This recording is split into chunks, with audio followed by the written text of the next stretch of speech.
So welcome back. This is the platform of SP smart hybrid competitive schooling system. बच्चे आज हम class 11 chapter 8 का part 9 discuss कर रहे हैं बच्चे, ठीक है। और इसमें हम लोग एनसीईआरटी का पैराग्राफ नंबर 56 ले रहे हैं। और आज का जो टॉपिक है बच्चे गोल्गी एपरेटस है, ठीक है। गोल्गी एपरेटस बच्चे एक एंडोमेम्ब्रेन सिस्टम का पार्ट है। इससे पहले वाले पार्ट में हमने एंडोप्लाज्मिक रेटिकुलम पढ़ा था, ठीक है। और आज हम लोग गोल्गी एपरेटस देखते हैं। स्ट्रक्चर देखिए बच्चे, गोल्गी एपरेटस का जो है आपके सामने ऐसा है ना, इसको हम लोग क्या बोलते हैं, सिस्टर्ने बोलते हैं। तो गोल्गी एपरेटस का स्ट्रक्चर 3 पार्ट में डिवाइड होता है, एक वेजिकल, एक सिस्टर्ने और एक टिब्यूल। तो इसमें से जो वेजिकल है ये मेन पार्ट है किसका, गोल्गी बॉडी का। सिस्टर्ने जो आपको ये दिख रहा है ये किसका पार्ट है बच्चे, गोल्गी बॉडी का, बट मेन पार्ट है। इसमें एक प्रोटीन की मॉडिफिकेशन होती है, राइट। अब हम लोग देख रहे हैं बच्चे इसमें हम क्या देख रहे हैं कि कैमिलियो गोल्गी एक साइंटिस्ट थे। 1898 में पहली बार इन्होंने ऑब्जर्व किया था कि densely stand reticulate structure nucleus के पास पाया जाता है, और उसको कैमिलियो गोल्गी ने क्या नाम दिया, Golgi body, right. They consist of many flat disc shape sac or cisternae. देखो ये बता रहा है कि जो ये सिस्टर्नी हैं कैसी हो सकती हैं, फ्लैट हो सकती हैं, डिस्क शेप सैक हो सकती हैं, ठीक है। और इनका डायमीटर कितना बच्चे, 0.5 माइक्रोमीटर टू 1.0 माइक्रोमीटर, ठीक है बेटा। तो ये गोल्गी एपरेटस की डिस्कवरी, ऑब्जर्वेशन, ठीक है, लोकेशन किसने दी है, कैमिलियो गोल्गी ने दी है बच्चे। और उसका डायमीटर कब, 1898 में। इसके बेस पे आप क्वेश्चन करोगे कैमिलियो गोल्गी 1888, ये गलत हो गया। Golgi body flat disc shape cisternae diameter 0.1 to 1 parallel to each other, ये सही है बच्चे। Number of Golgi bodies constant in Golgi body, गलत हो गया। ऑल आर करेक्ट, तो बी पार्ट आपका करेक्ट स्टेटमेंट है। अब बच्चे हम लोग देखते हैं पैराग्राफ नंबर 57। इसमें पहले आप लोग थोड़ा सा ये सेल के अंदर पोजीशन देख लेना। ये मेरे पास क्या आता है बच्चे, ये सेल है, इसको हम सेल मेम्ब्रेन बोलेंगे। इस सेल के अंदर मैंने क्या लोकेट किया है, ये हमारी गोल्गी बॉडी का पार्ट है जिसको हम सिस्टर्ने कहते थे, ठीक है। तो आपको पता है बच्चे इस सेल के अंदर ये न्यूक्लियस है, और न्यूक्लियर की आउटर मेम्ब्रेन से क्या एक्सटेंड होता है बच्चे, न्यूक्लियर की आउटर मेम्ब्रेन से एंडोप्लाज्मिक रेटिकुलम डिराइव होगा। और ये जो एंडोप्लाज्मिक रेटिकुलम है इस पर अगर राइबोसोम प्रेजेंट है तो इसको हम क्या बोलेंगे, रफ एंडोप्लाज्मिक रेटिकुलम, ठीक है। और रफ एंडोप्लाज्मिक रेटिकुलम जो होता है वो क्या करता है, प्रोटीन प्रोड्यूस करेगा। क्या करेगा, प्रोटीन प्रोड्यूस करेगा, ठीक है। तो ये प्रोटीन जो रफ एंडोप्लाज्मिक रेटिकुलम ने प्रोड्यूस की है, ये गोल्गी बॉडी के सिस्टर्ने के किस पार्ट पे है, सिस पार्ट पे। ये वाला पार्ट सिस कहलाता है, और इसका ये पार्ट क्या कहलाएगा, ट्रांस साइड कहलाती है। तो ये सिस पार्ट जो है ये कन्वेक्स टाइप है, फॉर्मिंग फेस भी हम इसको बोलते हैं, जहाँ पर प्रोटीन रिलीज किया किसने, रफ एंडोप्लाज्मिक रेटिकुलम में, ठीक है बच्चे।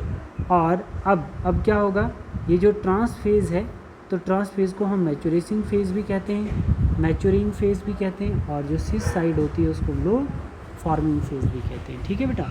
तो ये चीज़ हमें दिख रही है कि न्यूक्लियर मेम्ब्रेन से एक्सटेंशन एंडोप्लाज्मिक रेटिकुलम की, और एंडोप्लाज्मिक रेटिकुलम के ऊपर राइबोसोम कनेक्ट है, और राइबोसोम प्रोटीन फैक्ट्री कहलाता है, और रफ एंडोप्लाज्मिक रेटिकुलम से प्रोटीन की फॉर्मेशन होगी।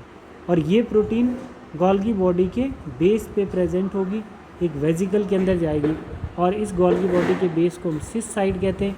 और मॉडिफाई होकर ये प्रोटीन कहाँ से रिलीज़ होगी, ट्रांस साइड से रिलीज़ होगी, जिसको हम कनकेव कहते हैं या मैच्योरिंग फेज कहते हैं बच्चे। और अब हम लोग यहाँ पर जो गोल्गी बॉडी के सिस्टर्ने की अरेंजमेंट है उसको हम कंसेंट्रिकली अरेंजमेंट कहते हैं, ठीक है बेटा, ठीक है। यहाँ पे देखो ये हमारे पास जो अरेंजमेंट आपको गोल्गी बॉडी की दिख रही है, इनको हम सिस्टर्ने कहते हैं, दैट इज़ वेजिकल। और ये हमारे जो हैं ये टिब्यूल्स कहलाएंगे, ठीक है बच्चे। तो 3 पार्ट में हमारा Golgi body complex Golgi body define होता है। देखो अब हम इसको थोड़ा सा रीड कर लेते हैं। तो ये एंडोमेम्ब्रेन सिस्टम आपको दिखा, न्यूक्लियर मेम्ब्रेन एंडोप्लाज्मिक रेटिकुलम के ऊपर डिपेंडेंट है। मतलब एंडोप्लाज्मिक रेटिकुलम के ऊपर डिपेंडेंट कौन है बच्चे, आपका गोल्गी बॉडी, और गोल्गी बॉडी से आगे क्या बनेगा, लाइजोसोम। तो ये पूरा क्या है, एंडोमेम्ब्रेन सिस्टम। ये कोऑर्डिनेट करते हैं सेल के ऑर्गेनेलीज के अंदर फंक्शंस, ठीक है बच्चे। देखो दीज का मतलब सिस्टर्ने आर स्टैक्ड, एक के ऊपर एक, पैरेलल टू ईच अदर। ये वेरी कर सकती है number of cisternae Golgi complex, ठीक है। cell to cell, right? The Golgi cisternae are concentrically arranged near the nucleus with distinct convex, ठीक है बच्चे, with distinct convex मतलब डिफरेंट कन्वेक्स सिस पार्ट पे होगा, आर फॉर्मिंग फेज भी हम उसको बोल सकते हैं। ये जो फेज है ये कौन सा है, सिस साइड है, इसी को हम फॉर्मिंग फेज भी बोलेंगे। And concave trans are the maturing phase, इसको हम कनकेव बोलेंगे, ट्रांस फेज बोलेंगे या मैच्योरिंग फेज बोलेंगे। The cis and the trans phase of the organelles are entirely different, ये वाला फेज और ये वाला फेज जो है ये कैसा है, ऑर्गेनेली डिफरेंट है बच्चे, कैसा है, डिफरेंट है, ठीक है, बट इंटरकनेक्टेड है एक दूसरे से। देखो ये और ये तो डिफरेंट है बट आपस में कैसा है, इंटरकनेक्टेड है, कैसा बच्चे, इंटरकनेक्टेड है, ठीक है। क्वेश्चन देखो इसका, Golgi cisternae arranged concentrically near the nucleus with cis that is convex or maturing phase and trans that is concave or forming phase। तो बच्चे ये मैच्योरिंग भी नहीं आएगा यहाँ पे और फॉर्मिंग फेस भी नहीं आएगा, कन्वेक्स और कनकेव बिल्कुल डिफरेंट है। जो कन्वेक्स है हमारा उसको हम क्या बोलते हैं बच्चे, फार्मिंग फेस, यहाँ पे फॉर्मिंग फेस आएगा और यहाँ पर मैच्योरिंग फेस आएगा, तो ये गलत होगा। Both phase are different but not interconnected, but interconnected not नहीं आएगा, ये भी गलत। Both phase are different but interconnected, ये सही है, सी पार्ट इसका राइट आंसर है। अब बच्चे इसका हम पूरा बेस पार्ट देखते हैं पैराग्राफ 58 में गोल्गी एपरेटस का। सबसे पहले हम यहाँ इसकी डायग्राम देख लेते हैं। देखो बच्चे इसकी डायग्राम जो है बच्चे आप लोग जानते हैं, ये एक सेल है, ये एक पूरा सेल है, ये न्यूक्लियर मेम्ब्रेन है, ये इनर है और ये आउटर मेम्ब्रेन। अब आउटर मेम्ब्रेन की एक्सटेंशन को हम लोग क्या बोलते हैं, एंडोप्लाज्मिक रेटिकुलम, ठीक है, एंडोप्लाज्मिक रेटिकुलम। अब इस एंडोप्लाज्मिक रेटिकुलम के ऊपर क्या प्रेजेंट है, राइबोसोम, उसको हम बोलेंगे आरईआर, और जिसमें राइबोसोम एब्सेंट है बच्चे उसको क्या बोलेंगे, एसईआर। राइबोसोम जहाँ है तो वो प्रोटीन फैक्ट्री होता है, वो प्रोटीन सिंथेसिस करेगा, तो यहाँ से प्रोटीन बनेगी, और एसईआर क्या सिंथेसिस करेगा, लिपिड सिंथेसिस करेगा, ठीक है बच्चे। तो ये प्रोटीन और लिपिड जो है ये ट्रांसपोर्ट हो जाएंगे किस में, वेजिकल में। Vesicle is a coated vesicle part किसका है, गोल्गी बॉडी का है, गोल्गी बॉडी का पार्ट है, coated vesicle part of Golgi body. तो यहाँ पर आप लोग देख रहे हैं ये एक वेजिकल है जो किसका पार्ट है, गोल्गी बॉडी का पार्ट है, ठीक है। तो यहाँ पर क्या ट्रांसपोर्ट हो गया, प्रोटीन और लिपिड। तो अब इस वेजिकल के अंदर क्या है बच्चे, प्रोटीन है तो इसको ट्रांसपोर्ट वेजिकल प्रोटीन बोल सकते हैं, लिपिड है तो इसको ट्रांसपोर्ट वेजिकल लिपिड बोल सकते हैं इसको। तो अब मुझे बताओ इस प्रोटीन और लिपिड की पैकेजिंग कहाँ हुई है बच्चे, गोल्गी बॉडी के सिस फेज पे, कहाँ पर, सिस फेज पे पैकेजिंग ऑफ मटेरियल, ठीक है बच्चे। अब यहाँ से प्रोटीन निकल के आ रहा है किसमें, सिस्टर्ने में, तो क्या हो रही है, प्रोटीन की मॉडिफिकेशन हो रही है। तो जैसे ये सिस्टर्ने से निकलते हुए आ रहा है बच्चे, तो यहाँ पर प्रोटीन के साथ क्या ऐड होता जा रहा है, प्रोटीन के साथ ऐड हो रही है शुगर, तो उसको हम क्या बोलेंगे बच्चे, ग्लाइकोसाइलेशन या ग्लाइकोप्रोटीन। और लिपिड जब मॉडिफाई हो रही है बच्चे तो इसके साथ जब शुगर ऐड होगी तो उसको क्या बोलेंगे, ग्लाइकोसाइडेशन या ग्लाइकोलिपिड बोलेंगे, ठीक है बच्चे। तो अब ये प्रोटीन मॉडिफाई होकर कौन से फेज़ में आ गई है, कौन से फेज़ में आ गई है, ट्रांस फेज़ में आ गई बच्चे। और ट्रांस फेज़ में ये वेजिकल क्या कहलाएगा, सेक्रेटरी वेजिकल या ट्यूब्यूल्स बोल सकते हो। तो अब हम देखते हैं बच्चे इस सेक्रेटरी वेजिकल से प्रोटीन कुछ सेल मेम्ब्रेन से बाहर चले जाएगा, ठीक है, प्रोटीन रिलीज हो जाएगा और बाहर ब्लड में, सेल से जब बाहर निकल जाएगा तो ब्लड है उधर, तो ब्लड में ये एक्ट करता है as a hormone and cell signalling में काम करेगा, इंजाइम में काम करेगा ये प्रोटीन जो सेक्रेटरी वेजिकल से निकल जाएगा सेल मेम्ब्रेन से बाहर। और कुछ प्रोटीन जो सेल के साइटोप्लाज्म में होता है उसको हम क्या कहते हैं, लाइजोसोम कहते हैं। आई होप कि बच्चे आपको ये समझ में आया होगा, है ना, एंडोमेम्ब्रेन सिस्टम, ठीक बच्चे। जब प्रोटीन एंटर करता है सिस्टर्ने में, जब प्रोटीन इसमें एंटर करेगा तो शुगर ऐड हो जाएगी, उसको हम ग्लाइकोप्रोटीन बोलेंगे। और जब प्रोटीन बेटा ऐड करता है, ये कटेगा नहीं, जब प्रोटीन ऐड करता है इसको हम क्या बोल सकते हैं, इसको हम ग्लाइकोलिपिड बोलेंगे। जब प्रोटीन ऐड करेगा बेटा, जब लिपिड एंटर करेगा सिस्टर्ने में, शुगर ऐड हो जाएगी और उसको हम लोग क्या बोलेंगे, ग्लाइकोलिपिड बोलेंगे। तो modification of protein and lipid कहाँ हो रही है, सिस्टर्ने में हो रही है बच्चे। फिर भी बता रहा है कि but some modified protein from secretory remain inside the cytoplasm, वो उसको क्या बोलेंगे, लाइजोसोम। ठीक है बेटा, इसको हम क्या बोलेंगे, लाइजोसोम। अब पढ़ो, the Golgi apparatus principally perform the function of packaging material. इसका क्या फंक्शन होता है, वेजिकल की हेल्प से जो मटेरियल रिलीज हुआ है RER से उसको पैक करना। Material to be packed in the form of vesicle, vesicle के अंदर मटेरियल पैक्ड होगा नहीं, इधर से देखो, material to be deliver either to the intracellular target or secreted outside. ये बोल रहा है जो मटेरियल हमने सिस फेज में पैक किया है, मॉडिफिकेशन के बाद वो थोड़ा सा डिलीवर हो जाएगा सेम सेल के अंदर, और कुछ जो होगा वो रिलीज आउट हो जाएगा सेल से, सेक्रेटेड आउटसाइड द सेल। तो जो अंदर रहेगा तो उसको हम क्या बोलेंगे, लाइजोसोम। जो अंदर प्रोटीन है, जो अंदर ग्लाइकोप्रोटीन है, उनको हम लाइजोसोम बोलेंगे। जो बाहर निकल जाएंगे उनको हम लोग क्या बोलेंगे बच्चे, उनको हम लोग हार्मोन्स बोल सकते हैं, उनको हम एंजाइम बोल सकते हैं। ठीक है, all enzymes are made of proteins but all proteins are not enzyme. तो जब सेल के साइटोप्लाज्म से निकल जाएगा बच्चे, कौन निकल जाएगा, प्रोटीन, तो वो क्या कहलाएगा, वो एक्ट करेगा हार्मोन और एंजाइम की तरह। बोल रहा है from the endoplasmic reticulum fuse with the cis phase. ये एंडोप्लाज्मिक रेटिकुलम कहाँ फ्यूज़ कर रहा है बच्चे, इसके सिस फेज पे, ये सिस फेज है ना, इस पे फ्यूज़ कर रहा है आप Golgi apparatus and move toward the maturing phase. और ये मटेरियल जो है ये मूव कर रहा है कौन सी साइड, मैच्योरिंग फेज के लिए। This explain why the Golgi apparatus remain in close association with the endoplasmic reticulum. ये एक्सप्लेन करता है कि गोल्गी एपरेटस जो है वो एंडोप्लाज्मिक रेटिकुलम के बिल्कुल एसोसिएटेड क्यों होता है, क्योंकि उसको वहाँ से प्रोटीन की फॉर्मेशन होती है, वहाँ से प्रोटीन मिलता है और वो पैक करके मॉडिफाई करके फिर maturation phase of Golgi body से रिलीज़ करता है, जो आगे जाके सेल से बाहर वो प्रोटीन एक्ट करेगी एंजाइम की तरह, और अगर सेल के अंदर वो प्रोटीन रहेगी तो उसको क्या बोलेंगे, लाइजोसोम बोलेंगे। क्लियर है बच्चे, क्लियर है यहाँ तक? ठीक है, तो ये क्वेश्चन भी हमारा हो गया।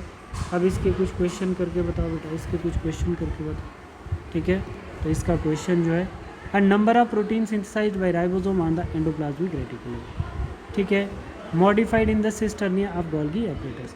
तो हम बोल रहे हैं बच्चे जो प्रोटीन सिंथेसिस होगी वो राइबोसोम करेगा एंडोप्लाज्मिक रेटिकुलम से, है ना, और मॉडिफिकेशन जो होगी वो गोल्गी एपरेटस करेगा। इससे पहले दे रिलीज फ्रॉम इस ट्रांसफेज, मॉडिफिकेशन से पहले RER प्रोटीन को रिलीज़ कर देता है, कहाँ भेज देगा बच्चे, सिस फेज में, और फिर वहाँ से मॉडिफाइड प्रोटीन कहाँ चली जाएगी, ट्रांसफेज में। Golgi apparatus is the important site of formation of glycoprotein and glycolipids. तो गोल्गी एपरेटस का सबसे इम्पॉर्टेंट काम है कि जब प्रोटीन ट्रांसपोर्ट होता है सिस टर्निया से, ऐड हो जाती है क्या, शुगर, और वो ग्लाइकोप्रोटीन खिलाएगा। और जब लिपिड सिस टर्निया से पास होता है तो उसमें जब शुगर ऐड हो जाती है उसमें, तो उसको हम लोग ग्लाइकोलिपिड कहते हैं। क्लियर हो गया बच्चे? ठीक है, तो इसमें आंसर बताओ, which are the important formation of glycoprotein and glycolipid in eukaryotics, Golgi bodies. ठीक है बच्चे, फिर which are the following statement are correct with respect to Golgi apparatus. It is important site of formation of glycoprotein and glycolipids. It is the important site of formation of glycoproteins and glycolipids, बिल्कुल सही है। It produce cellular energy in the form of ATP। It produce cellular energy in the form of ATP. It modifies the protein synthesis by ribosome on endoplasmic reticulum. It modifies the proteins. It modified the proteins synthesized by ribosomes or ER. ठीक है, और फिर it facilitate the transport of iron.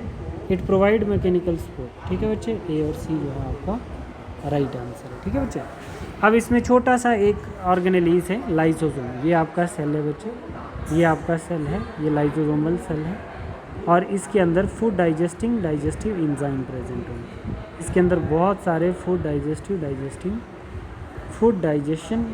Enzyme present होंगे। अब देखो lysosome कैसा है बच्चे, सिंगल मेम्ब्रेन है, देखो single membrane. These are membrane bounded vesicular structure formed by the process of packaging in the Golgi apparatus. Golgi apparatus में जो पैकेजिंग हुई थी उससे क्या बना था, एक मेम्ब्रेन बॉन्डेड वेस्कुलर स्ट्रक्चर, और मेम्ब्रेन कैसी है, सिंगल मेम्ब्रेन, किसमें, लाइसोसोम।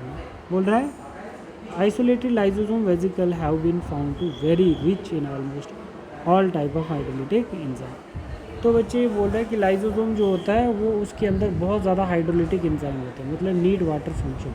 इन एंजाइम को पानी की ज़रूरत होती है फंक्शन के लिए। हाइड्रोलेस जैसे वो न्यूक्लिक एसिड डाइजेस्ट करवाएगा। लाइपेसिस जैसे बच्चे, जैसे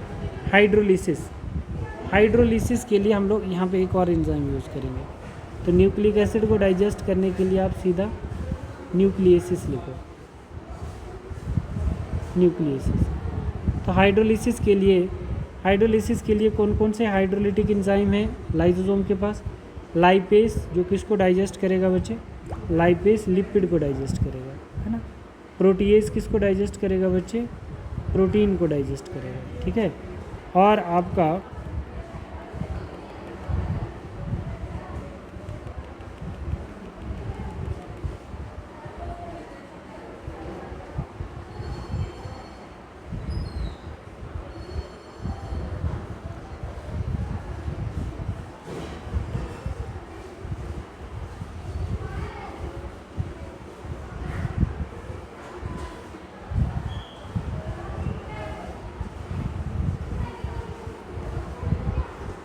और कार्बोहाइड्रेट्स जो है बच्चे वो कार्बोहाइड्रेट को डाइजेस्ट करें।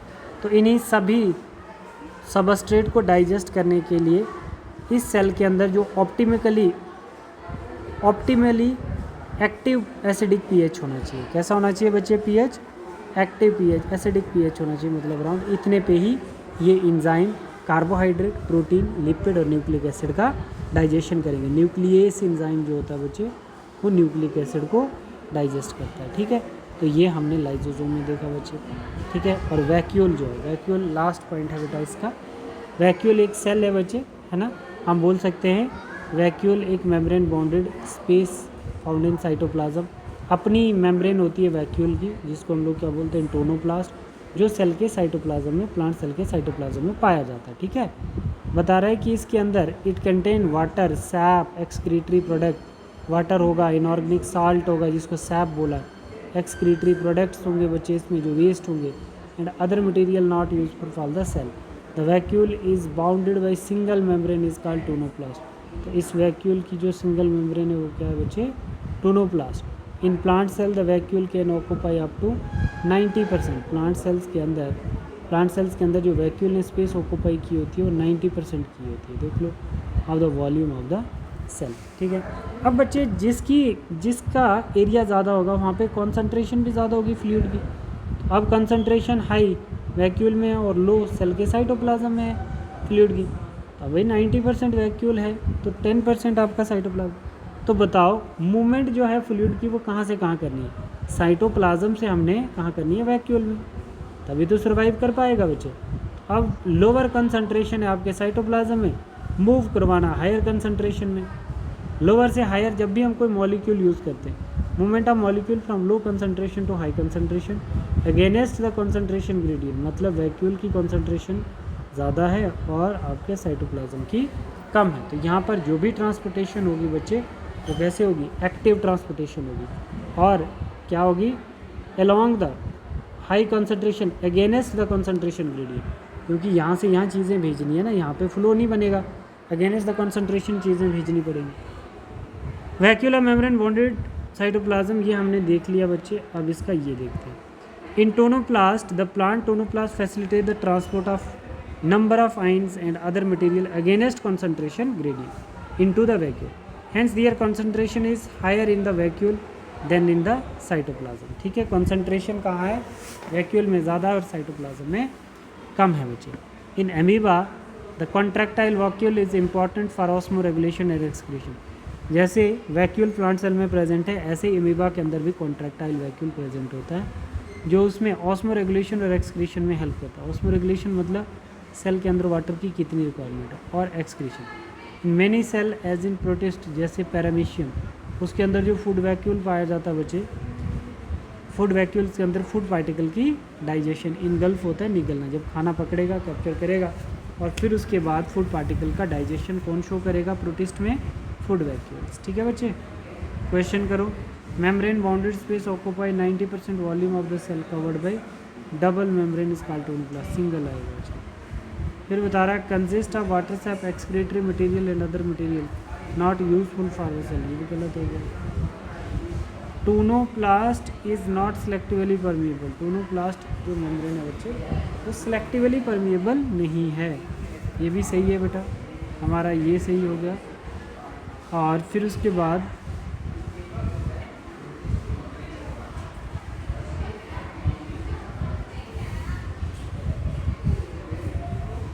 जो टूनोप्लास्ट है facilitate transport of number of fine against concentration gradient because concentration is slightly higher in cytoplasm. ये गलत हो गया बच्चों।